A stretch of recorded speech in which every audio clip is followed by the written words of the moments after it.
Doctor Mohammad ইউনূসের নেতৃত্বাধীন সদ্যবিদায়ী অন্তর্বর্তীকালীন সরকারের দায়িত্ব হস্তান্তরের পর যা ঘটছে তা দেশের ইতিহাসে নজিরবিহীন ঘটনা। দায়িত্ব ছাড়ার মাত্র এক সপ্তাহের ব্যবধানে দুর্নীতি দমন কমিশন দুদকের কার্যালয়ে যে অভিযোগের বন্যা বয়ে গেছে তা রীতিমতো অবাক করার মতো। ডক্টর ইউনূস থেকে শুরু করে তার সরকারের প্রায় প্রতিটি উপদেষ্টার বিরুদ্ধে শত শত অভিযোগ জমা পড়েছে। সম্প্রতি দেশের ত্রয়োদশ জাতীয় সংসদ নির্বাচনের পর নতুন সরকার ক্ষমতায় আসে। নতুন সরকারের শপথের মাধ্যমে দায়িত্ব গ্রহণের পরপরই অন্তর্বর্তীকালীন সরকারের উপদেষ্টারা বিদায় নেন। কিন্তু বিদায়ের পরপরই তাদের বিরুদ্ধে দুদকে জমা পড়তে থাকে বিস্তর অভিযোগ। দুদকের দায়িত্বশীল সূত্রগুলো জানিয়েছে, অভিযোগের এই জোয়ার একেবারেই নজিরবিহীন।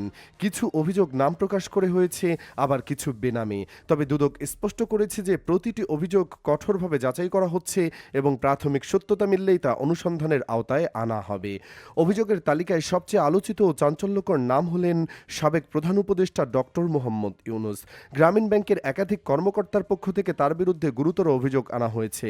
অভিযোগে বলা হয়েছে, তিনি গ্রামীণ টেলিকম এবং গ্রামীণ কল্যাণের বিপুল পরিমাণ অর্থ আত্মসাৎ করে নিজের নামে একটি ট্রাস্ট গঠন করেছেন। এই ট্রাস্টের মূল উদ্দেশ্য হল তার নিজ পরিবারের ভরণ পোষণ করা এবং আয়কর ফাঁকি দেওয়া। এছাড়াও প্রধান উপদেষ্টা থাকাকালীন তিনি বিপুল পরিমাণ অর্থ বিদেশে পাচার করেছেন বলেও একাধিক অভিযোগে দাবি করা হয়েছে। একজন নোবেল বিজয়ী হিসেবে তার ভাবমূর্তির সাথে এই অভিযোগগুলো কতটা সামঞ্জস্যপূর্ণ তা নিয়ে জনমনে প্রশ্ন দেখা দিয়েছে। ডক্টর ইউনূসের মতো আরেক উপদেষ্টা, সাবেক আইন বিষয়ক উপদেষ্টা ডক্টর আসিফ নজরুলের বিরুদ্ধেও রয়েছে এক ডজনেরও বেশি গুরুতর অভিযোগ। তার বিরুদ্ধে মামলা এবং জামিন বাণিজ্যের অভিযোগ উঠেছে। বিশেষ করে এক শিল্প গ্রুপের সিইওকে 20 কোটি টাকার বিনিময়ে জামিন পাইয়ে দেওয়ার অভিযোগটি তাকে বেশ কোণঠাসা করে ফেলেছে। এছাড়াও গান বাংলা টেলিভিশনের তাপসের জামিন করানোর ক্ষেত্রেও মোটা অঙ্কের লেনদেনের তথ্য দুদকের নথিতে উঠে এসেছে। আইন উপদেষ্টা হিসেবে তিনি যে আইনের শাসন প্রতিষ্ঠা করবেন, সেখানে তিনি নিজেই আইনকে ব্যবসায়িক পণ্যে পরিণত করেছেন বলে অভিযোগ উঠেছে। বিচারকদের বদলির ক্ষেত্রে 50 লাখ থেকে 2 কোটি টাকা পর্যন্ত ঘুষ নেওয়ার অভিযোগও তার বিরুদ্ধে রয়েছে। তবে সবচেয়ে বেশি আলোচনা এবং আতঙ্ক সৃষ্টি করেছে সাবেক ছাত্র উপদেষ্টা আসিফ মাহমুদ সজীব ভুঁইয়ার বিরুদ্ধে করা অভিযোগে। তার বিরুদ্ধে প্রায় 1000 কোটি টাকার দুর্নীতির পাহাড়সম অভিযোগ জমা পড়েছে। ভুক্তভোগীরা নাম পরিচয় সহ ঘুষের বিনিময়ে কাজ না পাওয়ার তথ্য প্রমাণ দিয়েছেন। এমনকি বিদেশে অর্থ পাচার এবং অবৈধভাবে বিটকয়েন লেনদেনের মতো আধুনিক অপরাধের সাথেও তার নাম জড়িয়েছে। এই পরিমাণ অর্থ আত্মসাতের অভিযোগে একজন তরুণ উপদেষ্টার বিরুদ্ধে থাকা সত্যিই উদ্বেগজনক। এছাড়াও পরিবেশ উপদেষ্টা সৈয়দা রেজওয়ানা হাসানের বিরুদ্ধে পরিবেশ অধিদপ্তরের প্রকল্প থেকে অর্থ আত্মসাৎ, অন্যের জমি জোরপূর্বক দখলের অভিযোগ রয়েছে। আবার তার স্বামীর বিরুদ্ধে আওয়ামী লীগ সরকারের সাবেক বিদ্যুৎ প্রতিমন্ত্রী সম্পত্তির রক্ষণাবেক্ষণের অভিযোগও জমা পড়েছে।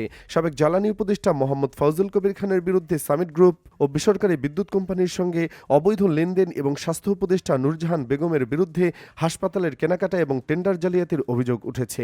সাবেক তথ্য উপদেষ্টা মাহফুজ আলমের বিরুদ্ধেও টিভি চ্যানেলের লাইসেন্স প্রদানে ঘুষ গ্রহণের অভিযোগ রয়েছে।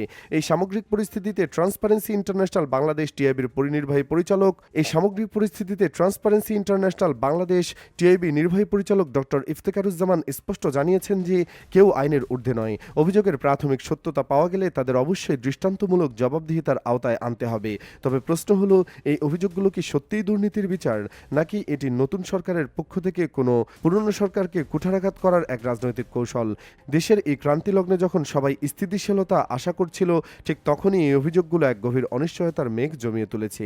একদিকে যেমন দুর্নীতির বিচারের দাবি জোরালো হচ্ছে, অন্যদিকে এই অভিযোগগুলো প্রমাণিত না হয় কিংবা এগুলো যদি রাজনৈতিক উদ্দেশ্য প্রণোদিত হয়, তবে তা দেশকে এক ভয়াবহ বিশৃঙ্খলার দিকে ঠেলে দিতে পারে। রাতের অন্ধকারে দুদকের নথিপত্রে যে গোপন তথ্যগুলো লুকিয়ে আছে তা প্রকাশ হলে হয়তো দেশের ভিত্তি কেঁপে উঠবে। কে জড়িত আসলে এই অন্ধকার খেলায়? সরকার বিরোধী দল নাকি কোনো শক্তিশালী তৃতীয় পক্ষ? এই রহস্য ঘনিয়ে আসছে প্রতিদিন। আগামী দিনগুলোতে এই অভিযোগগুলো কোন দিকে যায় তার উপর নির্ভর করছে বাংলাদেশের ভাগ্য। শান্তি ফিরবে নাকি নতুন করে আগুন জ্বলবে তা জানা যাবে সময়ের স্রোতে। কিন্তু এখন সবকিছুই যেন এক অনিশ্চিত অন্ধকারের মধ্যে তলিয়ে যাচ্ছে, যেখানে বন্ধু ও শত্রুর পার্থক্য হারিয়ে গেছে এবং প্রতিটি পদক্ষেপ মনে হচ্ছে এক ধীরগতির রাজনৈতিক টানাপোড়েনের পূর্বাভাস।